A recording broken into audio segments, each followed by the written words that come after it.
bringing you inside the USL Championship and League One. Segmer's got there. Marcanic! He's been knocking on the door. He knocks it down. Diving into all the biggest stories and top headlines. You are ripping and roaring today. This is USL All Access It's almost impossible to recreate that level of magic. with Mike Watts and Devin Kerr on Sirius XM FC.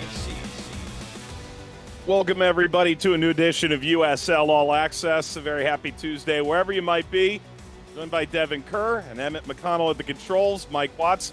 Coming up this week, Lewis Hilton from the Tampa Bay Rowdies, who are streaking right now. Still unbeaten, one of the three remaining in the championship. A couple of 6-goal, extra point, no good bonanzas that occurred over the course of the past weekend.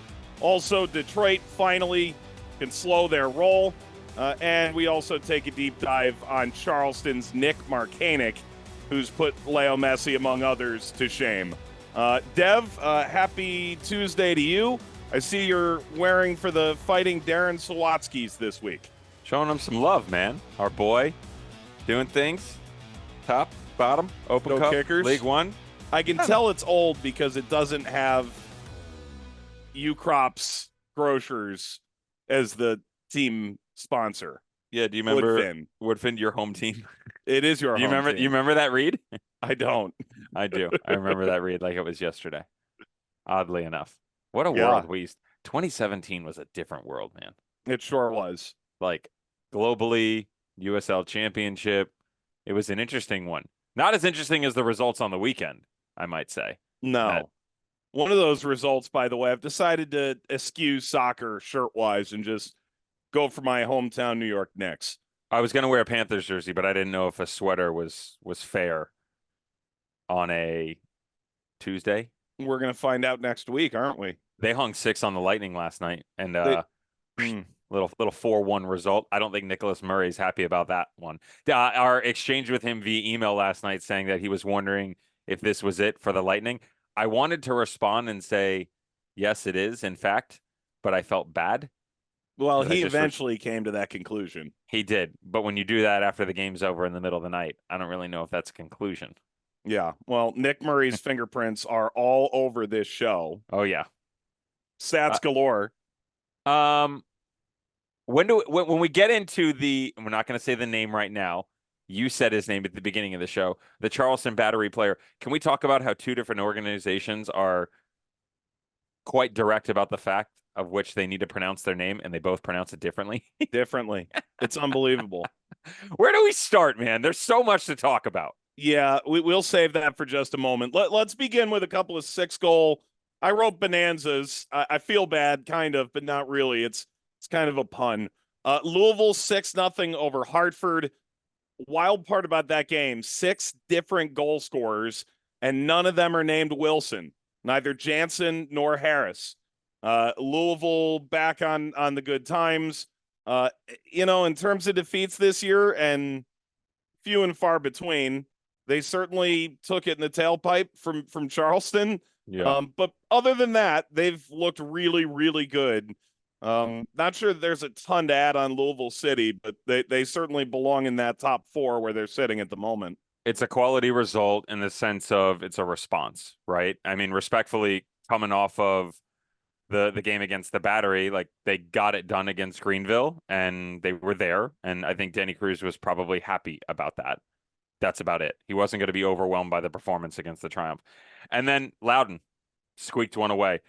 Goals can solve everything, but the Hartford team is shorthanded and had nobody available for selection. So that's kind of my thought process there. Still, to hang 6 on someone is borderline embarrassing. I'm sure Brendan Burke would probably use that terminology. Yep. That Loudon game, by the way, last week, Danny Cruz said it showed we can win in multiple ways.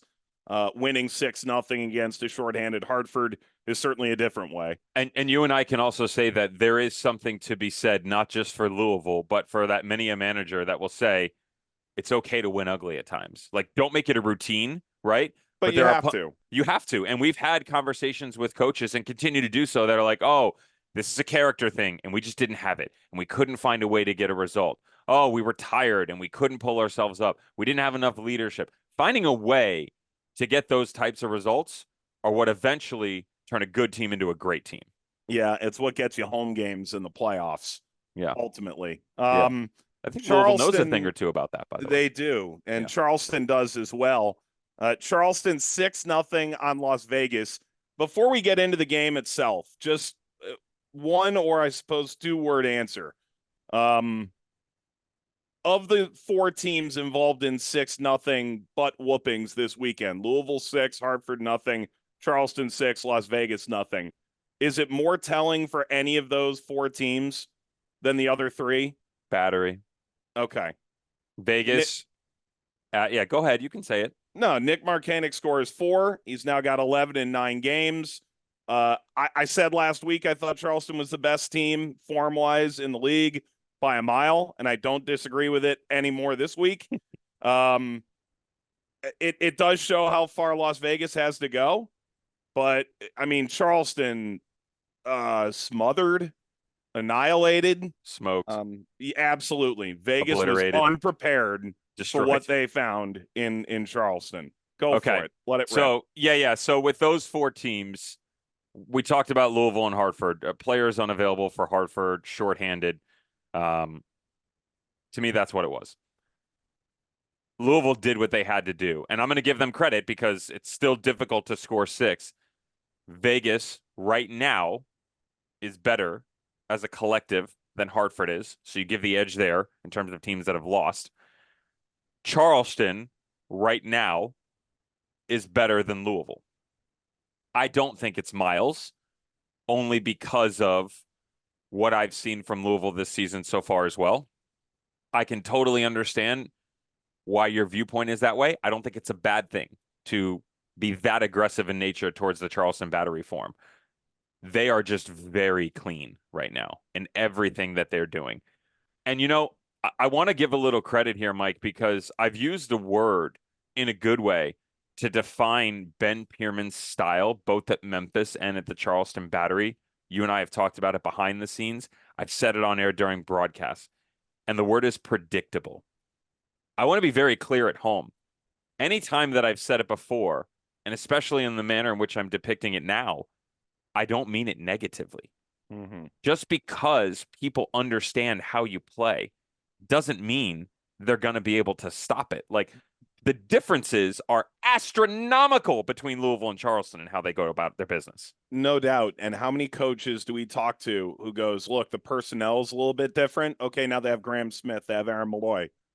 But they are the exact same team they were last year. Not that much has changed, right? Those are the exact words from all of these coaches. And yet, you know what's coming at you and you still can't stop it. The reason is because that predictability is so consistent. So, yeah, maybe they don't have a ton of inversion with their outside backs that allows them to bump up into the midfield and build with an extra player going forward, like we've seen from Louisville teams in the past, or like we see from other squads. They stay a little bit more linear. They bomb up and down the outside flank. Nothing wrong with that. There's perfect coverage defensively because it's every single time something breaks down, there's the understanding that you're going to go to battle and you're going to sell out every single thing available in your body to make sure that that space isn't exploited. The build is the exact same way, right? It's an overlap on the right. The 10 ventures out a little bit, regardless of who's playing in there. It's speed. If they're compressed to in a small area, they can find combination play. They're good on set pieces. You've got distribution from low-lying areas. I agree with you in the sense that the Charleston Battery are playing the best in the USL Championship right now. I don't think that's a difficult thing. And Vegas has a long way to go, but that was just a better result overall because Charleston beat a better team right now. Couple stats that you and Nicholas Murray were working in concert on. I was sitting there going, wow, this is a really good start for Nick at the Battery, right? And we'll get to the last name in a second. I'm not saying the last name for a reason. 11 goals in 9 games. Wow, that's pretty impressive. You put in that he's already equaled his total from the entirety of last season. So golf clap right there, first and foremost. So at 7 o'clock, traveling home on Sunday morning, oddly enough, Mike and I were already texting at 5 a.m. Go figure. I reached out to Nicholas Murray and I was like, hey, man, like, the numbers for Nick, the numbers for the Battery, both goals for and goal differential, they seem a little high and borderline record setting. Yeah. Exactly. So I said, hey, do me a favor. Like, let me know what these are. So most individual goals through 9 games. The record is Dom Dwyer. Dom Dwyer had 12 back in 2019 with the then Orlando City organization. Now noted Oakland root Dom Dwyer. Big time. Absolutely. Noted Oakland root, coachless. Yes. Oakland roots, Dom Dwyer. We're going to get to that news in a little bit. Coachless of sorts. So he is second all time in the sense of he's got 11 goals in 9 games. Actually, that is, yeah, because other players have had 11 goals in a 9 or 10 game or 11 game stretch, but they've missed games. So 11 and 9 consecutive puts him at second all time. Most goals for a team through 9 games. They have the third most goals in USL Championship history, the Charleston Battery. Phoenix Rising is first at 28. Orlando City second at 25. So again, high-powered attack. And okay, think about what about the balance? Like, are they able to equal that on the defensive mark? Plus 17 goal differential is also the second best through 9 games in USL Championship history. The best goal differential overall is that 2020 Phoenix Rising team, in which the final did happen against the Tampa Bay Rowdies. We just don't know the outcome. They were plus 18. I got to tell you, man, the teams that they're with here, Phoenix in 2020 made it all the way to the final against the Rowdies. 2013 Orlando City, pretty good squad there. This is the third place team, by the way.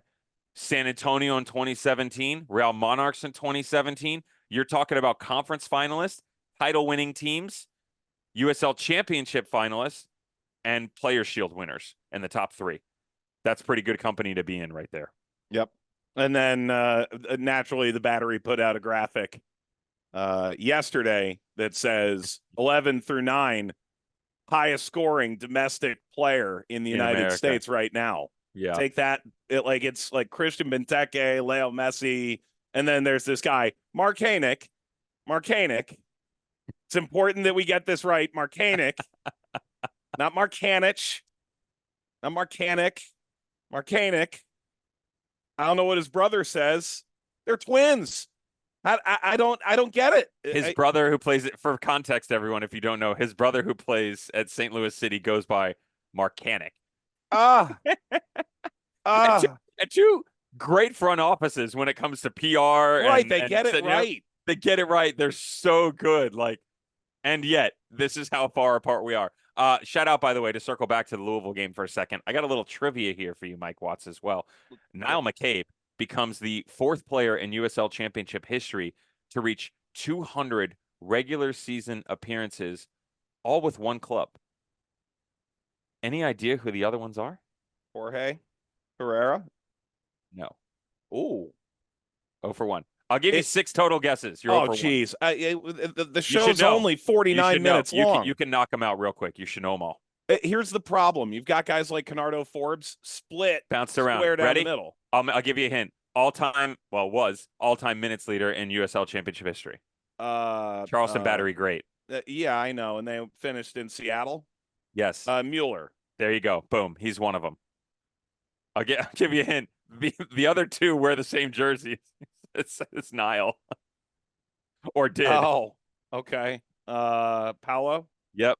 Wouldn't be Tosh. No kidding. Is he there? Absolutely. Yeah. Wow. Hit 202 on the weekend. Wow. Paolo's Okay. at 202. Obviously, he's done playing. Tosh hit 202 on the weekend. Taylor was at 200. Niall McCabe now at 200. Interestingly enough, Canardo Forbes only 184. Only. Wow. Just surprising with that long of a tenure, just as those guys did, bouncing around, not playing every single game, that he's only got 184. All right. Work to be done here. Let's continue on. Miami FC best San Antonio 2-1. This is the first time that San Antonio scored first and lost in 65 games. 65 games. That is 2 full seasons worth of games. October of 2020. Does not happen. Are they now the Miami FC, or do you need to see more? Still need to see more. I thought so. Even a blind squirrel finds a nut. Oh, wow. By the way, 2020 also notable. That was the year Alan Marcina came in and kind of Yep. tweaked that organization to head another direction. Understatement. Weak. Yeah.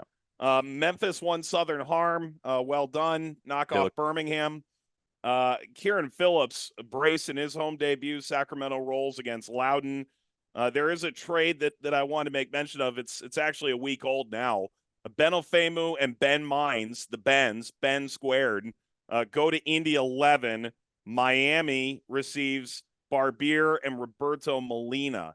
Those are, of course, two separate deals that ultimately work out to one, let's call it a trade.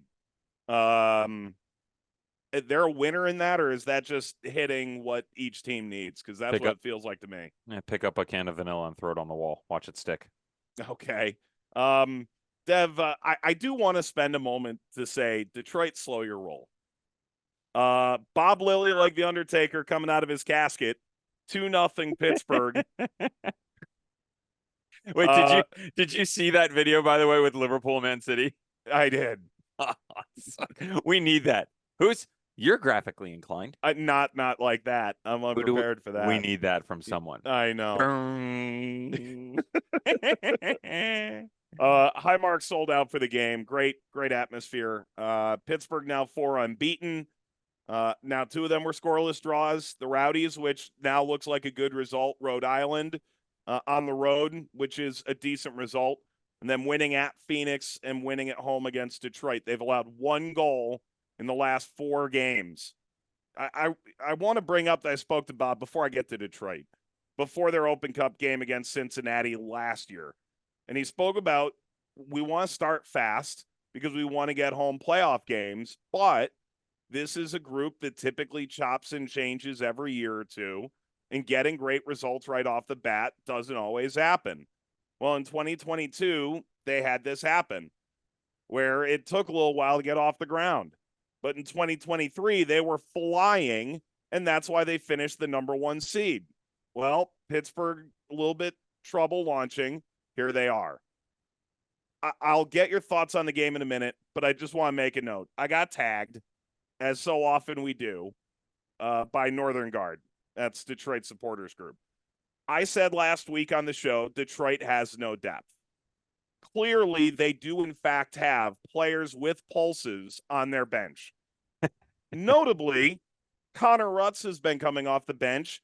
That dude, as a starter, is a high single-figure goal scorer and vital in their midfield. Let's just say, whether you agree with the red card or not, Stephen Carroll gets sent off late at Pittsburgh. Who's this center back now?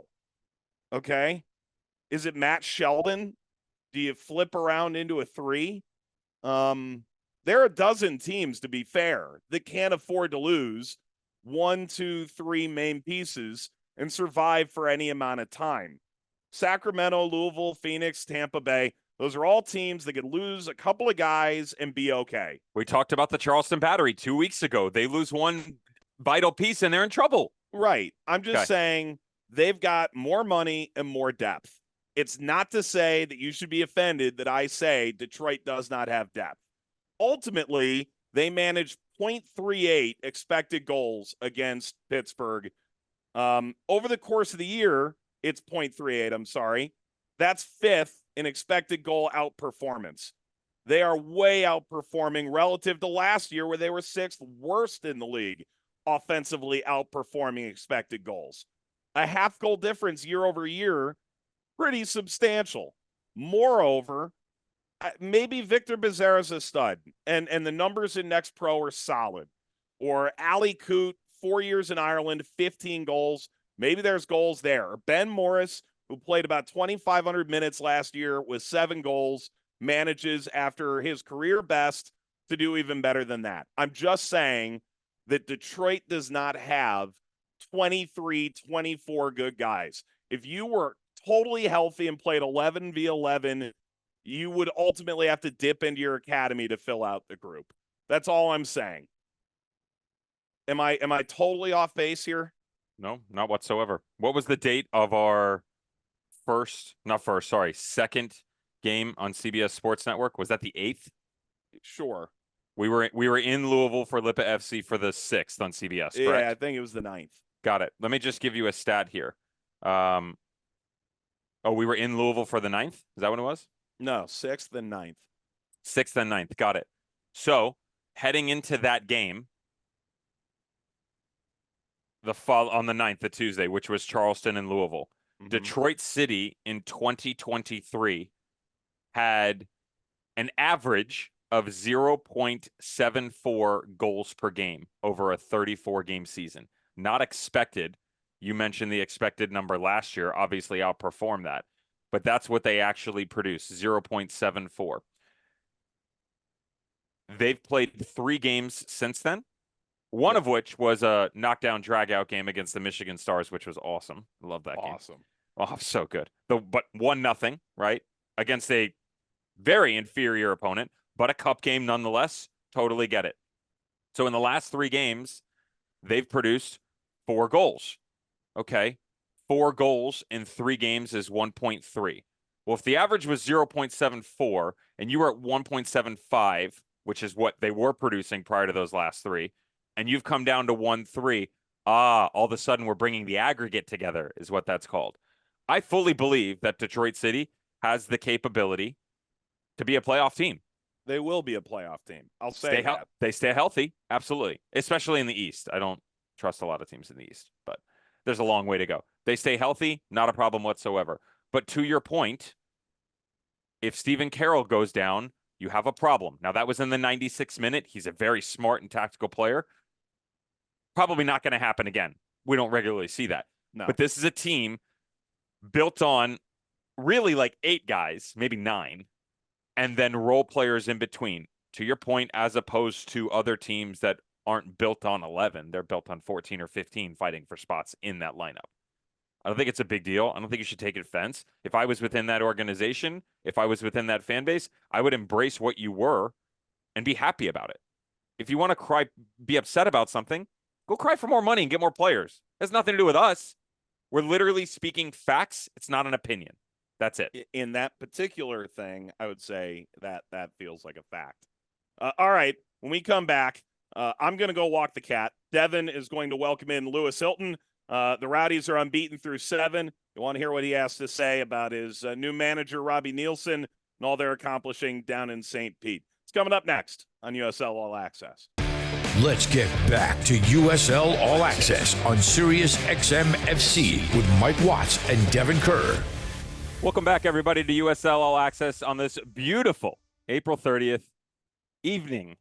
That is a secondary option for most, meaning the segment that is going to be Lewis Hilton from the Tampa Bay Rowdies. In case you've lived under a rock for the previous decade, Lewis Hilton, great talent coming out of Young Harris. Spent some time with the Charlotte Independents, then on to St. Louis FC, and of course has been with the Tampa Bay Rowdies for about a half decade now. You know what? I was trying to figure out what the proper introduction would be. You know, people utilize the word midfield maestro. You know, there's the bulldog, there's the set piece specialist. I felt like all of those terms would be a disservice to the opportunities that you provided all of those people around you. So I should put it in your court. How am I supposed to introduce you when you and I get together, bud? Oh, I don't know. I mean, yeah, midfield maestro would be the most flattering one, so we'll go with that. There you go. You should. I thought you were going to lead with obviously the best looking player in the locker room at Tampa Bay Rowdies, right? You got to be the one who's fair. How's life, buddy? All good? Things are different now and for the Rowdies, aren't they? Yeah, been awesome. A little bit of a whirlwind last kind of half the year there, but yeah, everything's good. All right, so let's go back. Let's go back to July of last year to kind of catch everybody up. The then long tenured manager Neil Collins departs for an opportunity in the UK. He goes over to Barnsley, and there was kind of this uncertainty of what it was going to look like, right? Everybody wondered who the next guy was going to be. Well, the official manager now is Robbie Nielsen, and there are some very different ideas of what he's brought into the group. But I want to talk about the group in general before we get to the manager. Now, the Tampa Bay Rowdies, everybody, are just one of 3 remaining unbeaten teams in the USL Championship. You guys coming off a beautiful win on the weekend against New Mexico United. The group, a lot of familiar faces, right? Forrest Lasso still there. Aaron Guillen, right? Of course, Leo Fernandez still in the midfield. You guys brought Charlie Dennis in, and he's starting to get familiarized. but some new faces as well. Attacking talent up top, Manuel Arteaga, Jordan Farr comes in at goal. Just talk to me about the group, because even though so much has changed, a lot of it has remained the same. Yeah, no, I think having that core guys that have been here. So I think Aaron, Forrest, Leo, they were all guys that joined the same time as me. What Leo's been here forever now. So, but I think having us guys kind of, we know the standard that we've kind of set and how we train and how we hold ourselves around the club, and I think it just kind of makes it easier for guys to kind of filter in. But everyone that we've signed this year and last year as well, just like great guys, and honestly one of the best locker rooms that we've had, I think, this season, and we're just kind of really enjoying it. And yeah, we got off to a pretty good start, but yeah, we also know that lots of room for improvement. But yeah, it's been really good and really enjoyable, and we've got a great facility, and the club's great. We've got obviously Robbie, the staff, and Nico above Robbie, that are just like such good people that kind of makes it really enjoyable to come in every day. You know, one of the questions that always bothers me as a player, because if you haven't been in the locker room, you don't know what it's like and it's hard to describe it. People will go, what's the major difference from this team to that team? And my response is always, you can't compare them, right? Like the difference in years, the faces, the names, the identity, even if you have 18 of the same guys, it's hard to compare teams because so much can change, right? So I guess my biggest question would be, is not what the biggest comparison is. In a positive light, what's the biggest difference? Maybe the silver lining in this group compared to one of the previous years that you've experienced?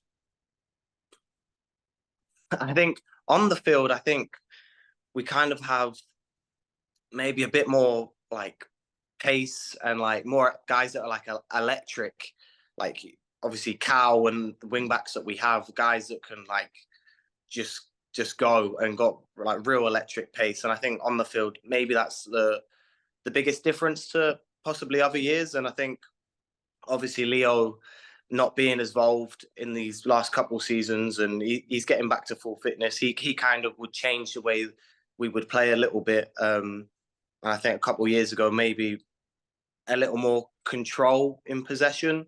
Whereas I think with the guys that we have now, we're kind of more suited just to like really get after teams and kind of hurt them with maybe being a bit more direct.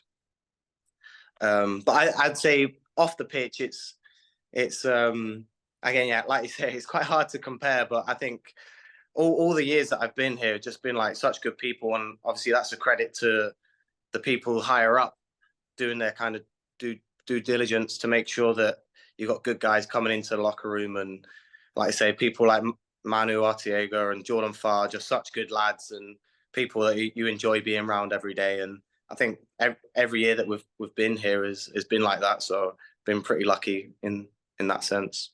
This is USL All Access on Sirius XM FC, April 30th. We're talking with Lewis Hilton, midfielder for the Tampa Bay Rowdies. Let's lead into that change up top. So you mentioned Nico Castillo. I remember having a conversation with Nico last year when the opportunity came about for then manager Neil Collins, and he was talking about the coaching search, how wanted to make sure he got that right.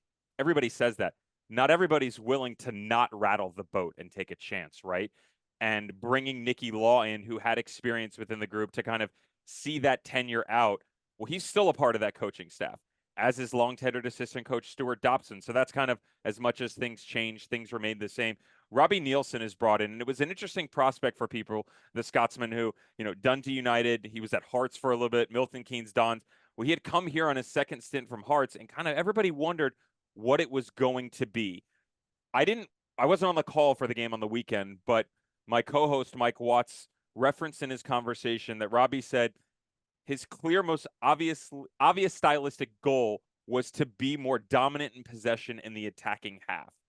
You got to have the right people to be able to do that. You guys certainly seem that you have those pieces in the right places. But he also spoke about wanting to freshen things up, that the desire to maintain that continuity. So for you, what have the changes been like so far, both in preseason since him coming in and 9-10 games into the season so far? Yeah, I think probably out of possession. I think we've always been a team that wants to press, even when Neil was here, but just kind of how aggressive he wants us to be. like just really getting after teams and kind of almost willing to take a risk, maybe leaving it one and one at the back at times and just throwing numbers forward to get after teams. And that's probably been the biggest thing. And obviously, you say about dominating the game in the opposition half, and that probably comes from out of possession first. You go and get after teams and win the ball high, and then you're able to control the game in their half, whether you've got the ball or you haven't. If the game's in their half, that's kind of what you want. And that's been the biggest thing so far. And obviously, we're only 7 games in, so it's always kind of progressing. But that's kind of the foundation, I think, is just really getting after teams and pressing high and making teams feel uncomfortable. And I think we've done a pretty good job so far this year doing that. Appreciate the correction, by the way. I was looking at the table and I'm like, man, they've only played 7. Charleston's played 9, right? Sacs played 8. You forget how spread apart the table is right now at this point in time in the season. Not everybody getting going right away. Let's have a little fun within those 7 matches. So you've got 13 points from 21. Again, just one of 3 teams unbeaten remaining in the USL Championship, 2 of which are in the Eastern Conference. I mentioned the Battery as well. The other one being Sacramento Republic in the West. 13 from 21 sitting 4th. How would you grade yourselves? 1 to 10? You know, where would you put that point so far, given everything that you guys have been through? I think maybe the first 4 or 5 was, I don't know, like, I think we kind of expected things just to click straight away with the group of players that we have, and like you say, the experience on the coaching staff, and that's not the reality how it will probably work when you have new guys come in and new staff.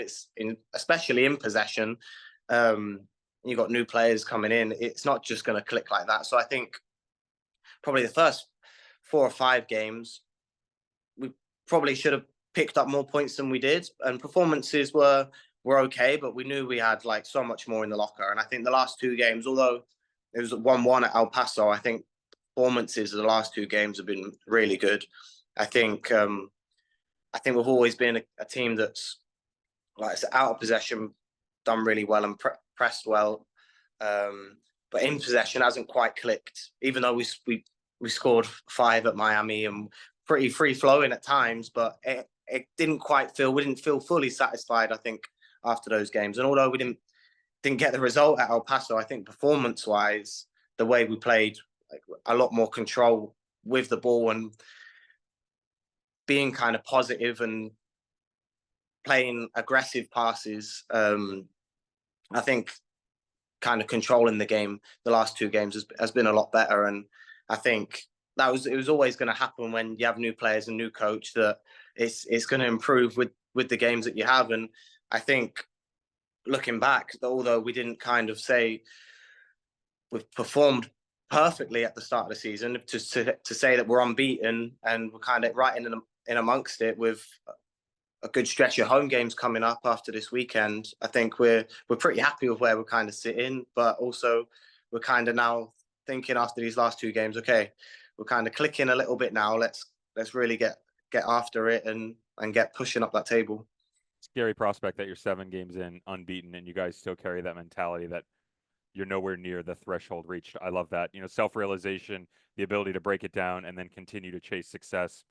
Tip of the cap to you guys in that locker room.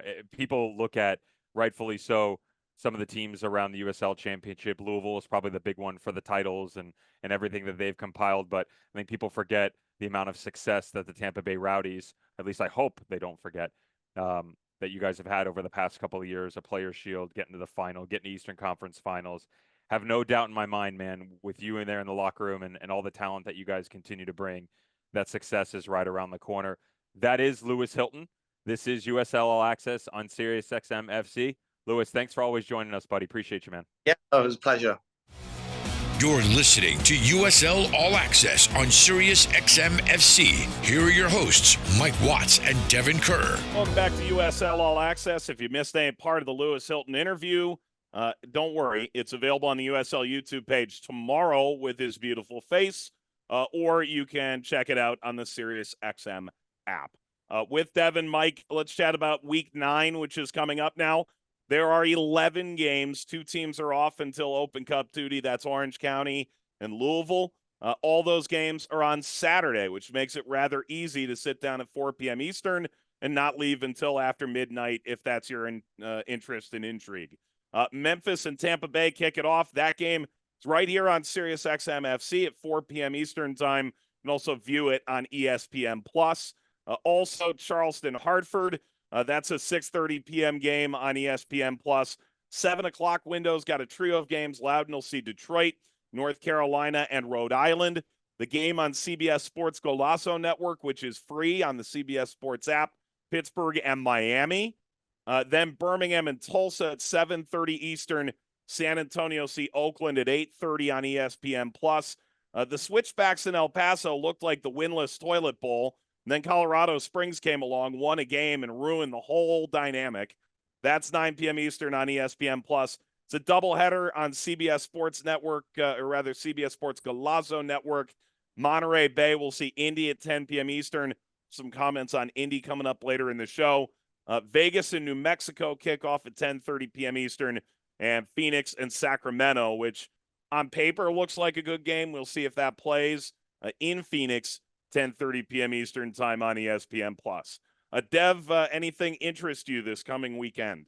Absolutely. I would like to talk about the Oakland Roots for a second. I know we didn't have time to cover it in the segment 1 prior to Lewis Hilton, but they're on the road against a San Antonio squad that's got a little chink in the armor. You talked about first time they had scored in 65 games first and then lost a match to Miami FC. We'll add the later.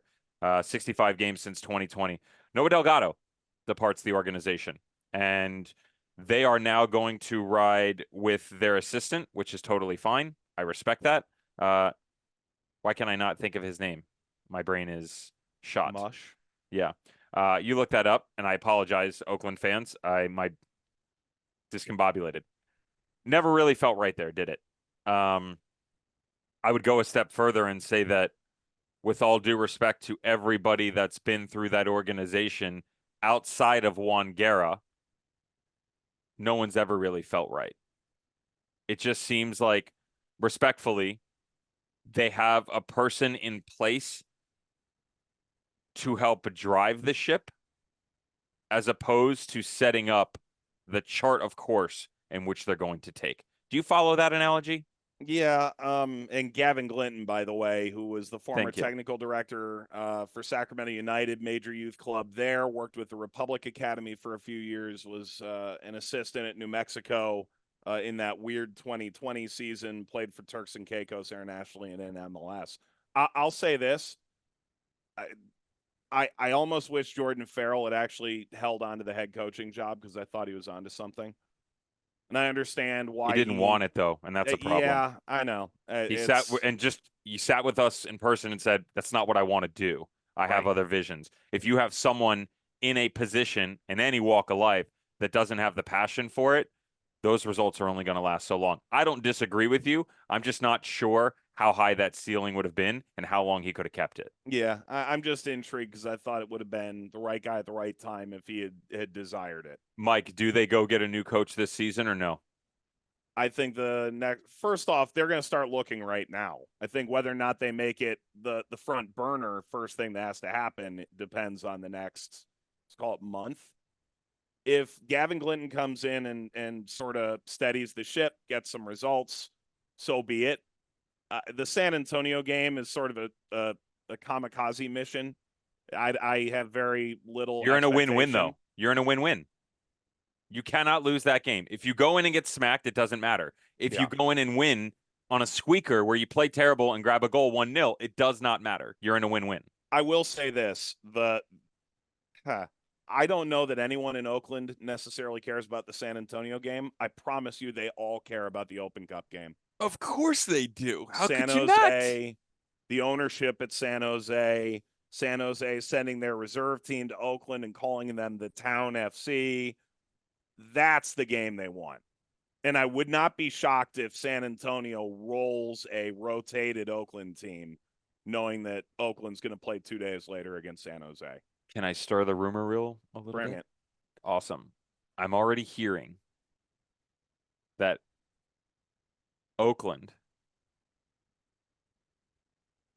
I asked you, even though I knew the answer, so I have to get that out of the way. I apologize. I'm already hearing that Oakland is not going to make a change. They're not going to do anything unless there is a coaching change in MLS and that staff gets let go. It may or may not have been a team that we've referenced on this show. Wow. In this segment. Wow. Excuse me, in this show specifically, not this segment, Yeah. in this show. If the staff gets let go, a person who's a part of that staff, they might be interested in. There's a lot of breadcrumbs to follow there, but I promise you, it's a lot easier if you just listen to the MLS teams referenced in this show that we've done tonight.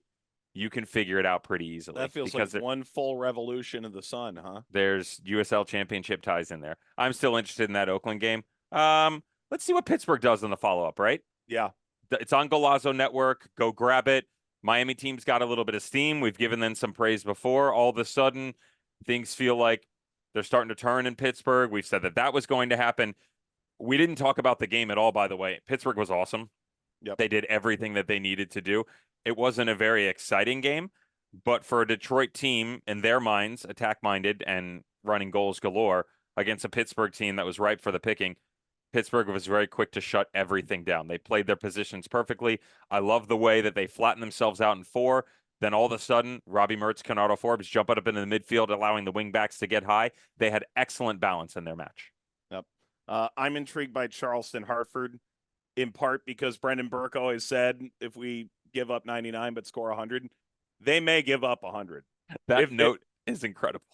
All I'm saying is if they are this banged up and going to Charleston, who are offense on steroids right now, I don't have a lot of hope. If Hartford doesn't adapt for this 1 week, this could get a little bit rough.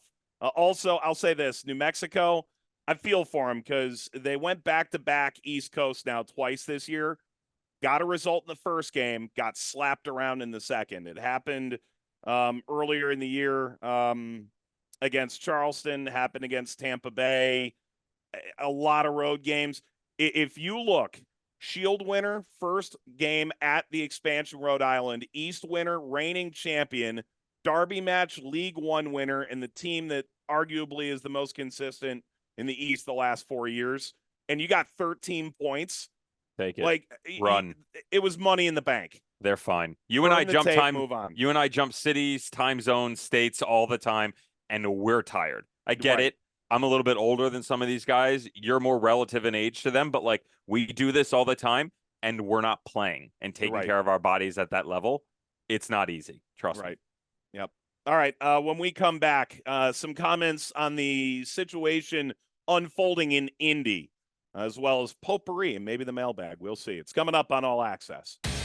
Giving insight to all the biggest moments in Championship and League One. This is USL All Access on Sirius XM FC with Mike Watts and Devin Kerr. Welcome back into USL All Access. Miss any part of the show and all of our folly, you can catch it on the USL YouTube page. Tomorrow, you can also check the Sirius XM app. They've got all the archives up as well. With Dev, Mike, let's hit potpourri. Let's start with there's one winless team remaining. Switchbacks got a 2-0 win against Oakland. Ruh-roh. They're only 4 points out of a playoff spot, by the way. El Paso is 6 points out. 8 games played, only 2 points. They lost to Tulsa 1-0. I thought that would be their chance. Now they have to go to altitude in Colorado Springs. Do they get a win? No. And here's my question. At what point in time, forget the teams, when it comes to playoff relevance, do you and I put the hammer down and say, there's foreshadowing, by the way, for the rest of the segment. Okay. This is important. You got to start getting points now or you're not going to make the playoffs. Once they get, let's call it 14 3 wins behind. That's where 9 I get points? 9 points. I'm not worried about 9 points because it's still so early. Yeah, but I think interesting. You think points and I think games. Season. Yeah. Well, not only a third of the season, a lot at home. Yeah. And for me, you basically need to average 1.5 to 1.75 points per game to hit the playoff mark. So 20 games to go. Come on, man. Yeah. It may have already escaped. Remember Hartford when they started 06-0, 07-0? That first year, it's like the season was already dead. Every game on the road. Right. Even with Jimmy Nielsen at the helm. Right. I mean, it's like The Puma can only do so much. I know. 3 unbeatens remain. Detroit lost to Pittsburgh, so their perfect start comes to conclusion. Sacramento unbeaten through 8, 3-1 over Loudoun. Do they lose at Phoenix? No. Nope. Charleston 8 unbeaten, 6-0 over Vegas.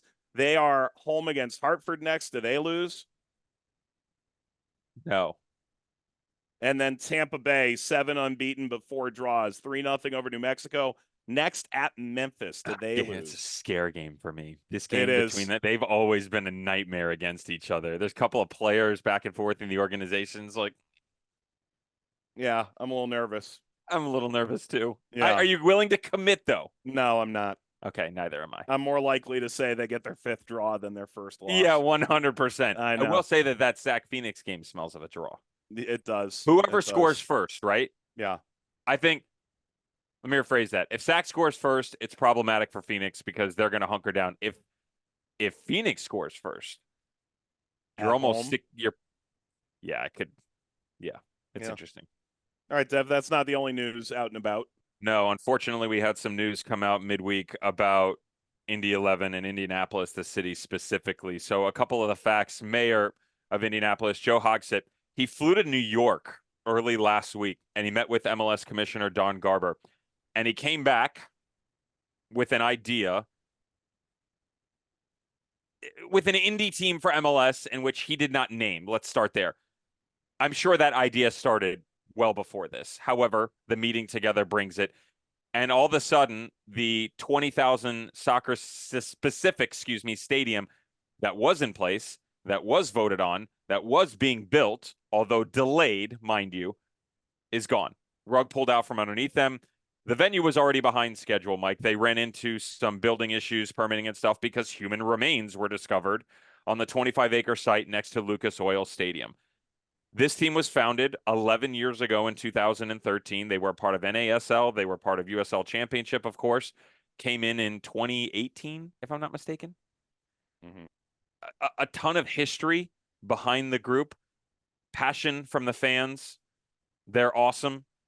And it's a lot to take in, right? I'm not exactly sure where this ends up because if I looked MLS-wise, I don't know why Indy would be my first choice. I don't mean that negative. My mind veers towards other cities that might be more interesting, but there's a lot going on here. Yeah, the nature of and think of conference realignment in college sports.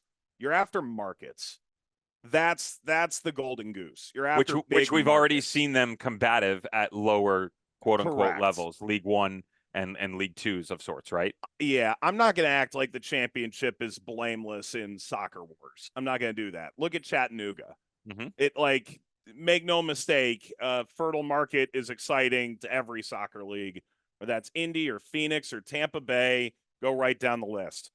The reality, however, is that mayor was putting a shovel in the ground with a big smile on his face not too long ago.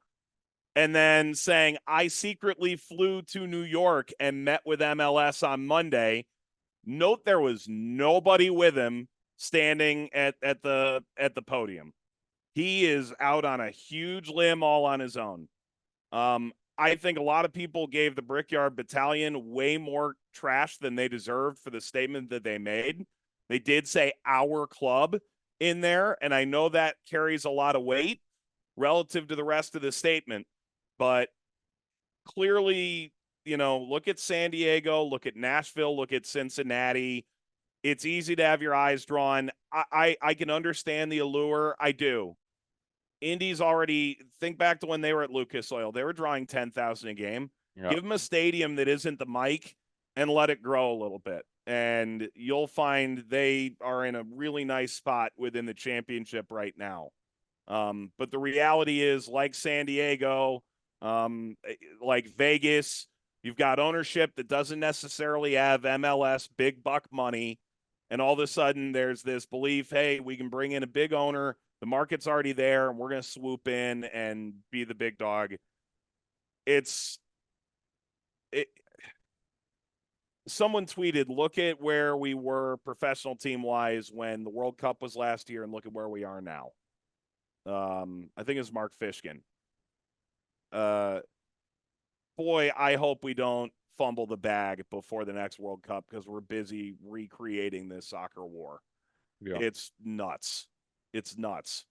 So next pro, whether or not that's going to be an adequate approach to try and, move to the second division, that's been talked about, whether it's a chat about trying to eke out the USL League One third division, whether there's MLS 1 and 2 in the future with ProRel within it. There's a ton of question marks, and we don't really truly have any answers. It's just shame on the mayor, honestly. I'm actually more mad at him at this particular juncture than I am about MLS, although I think both probably have a little bit of soil on their hands. The Indy 11 was doing just fine, and they'll continue to do just fine. I would be shocked if Indy is in their top 3 for the next market they want to go to. Anyways, It was just stirring the pot. I'm going to change lanes here a little bit. I know we're almost done. I'm lighten it, if you will. Sure. I got to give credit. I stole this from the guys over at Unused Subs Pod, which for people that don't know, great coverage, especially of their team, the Tampa Bay Rowdies. And they had a retweet of a tweet from the Tampa Bay Times, which is now mostly a digital platform for news. Remember newspapers, Mike? Those were cool. And the tweet was, Phoenix Rising roller coaster coming to Busch Gardens, and that's from the Tampa Bay Times. So Unused Subs Pod had a little fun. They retweeted and said, what other USL Championship clubs could be theme park rides?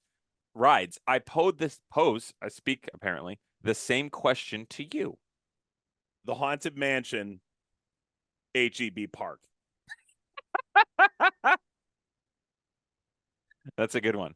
I Thank like you. it. I didn't know where you were going to go with this, and we had a little fun speculating about what it might be. Yeah. Awesome. I have 3. Okay. Rip it.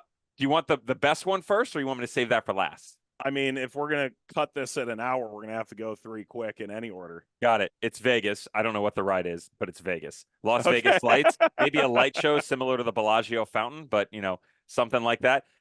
New Mexico United, Los Lobos. I thought something of a haunted mansion, something like that as well. So you were on the same track. The best, though, to me, it's the Birmingham Legion. The ride is called, shocking, Hammer Down. And much like the ship that rocks back and forth, instead, you have to be taken in an elevator in the ride to the top. The hammer's already at the top, and the guy hits a switch and just drops you straight down. But that's not it. When the hammer gets to the bottom, it uses the momentum to pivot itself back up. So it's basically, instead of starting slow and getting big for the ship, it starts big, it drops you out of your body, and then brings you back down to earth. Hammer down, Legion. I just threw up thinking about it. Dev, learn anything in this show? I learned that you actually have an engineering degree in your future with the HEB Park ride. I like it. Yeah, thanks. And I learned that the best mailbags aren't even sent to us. We just thief them. For Devin, Emmett, Mike, thanks for paying attention again on this Tuesday. Miss any part of the show, SiriusXM app, the USL YouTube page, a great interview with Lewis Hilton, plenty of chat about the week that was and will be. Same will be the case next Tuesday. Until then, so long, everybody.